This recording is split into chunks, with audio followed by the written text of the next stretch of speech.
ఇన్నాళ్లు ఉద్యోగులు కార్మికులు సమ్మె చేశారు. కానీ మహారాష్ట్రలో తొలిసారిగా రైతులు సమ్మె చేపట్టారు. అహ్మద్నగర్ సహా పలు జిల్లాల రైతులు ఆందోళన బాటపట్టారు. మార్కెట్లోకి కూరగాయలు, ఆహార ధాన్యాలు, పాలు సరఫరా చేయకుండా నిరసన వ్యక్తం చేస్తున్నారు. అహ్మద్నగర్లో రైతులు భారీ మొత్తంలో పాలు పారబోసి ధర్నాకు దిగారు. దీంతో ఆయా జిల్లాల్లో నిత్యావసర వస్తువులు, కూరగాయలు, పాలు దొరక్క స్థానికులు ఇబ్బందులు పడుతున్నారు.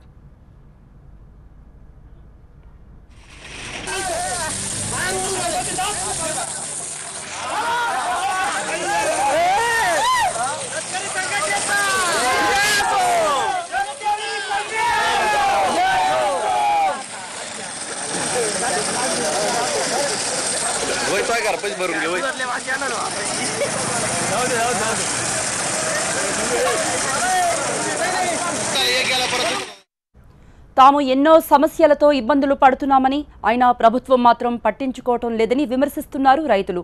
కూరగాయలు, ఆహార ధాన్యాలు, పాలు అన్ని రైతు ఉత్పత్తులకు కూడా గిట్టుబాటు ధర కల్పించాలంటూ డిమాండ్ చేస్తున్నారు. రైతు రుణాలను సైతం మాఫీ చేయాలని కోరుతున్నారు. తమ డిమాండ్లపై ప్రభుత్వం స్పందించేంత వరకు ఆందోళన కొనసాగిస్తామని హెచ్చరించారు. రైతుల ఆందోళనకు పలు పార్టీలు, ప్రజా సంఘాలు కూడా మద్దతు ప్రకటించాయి.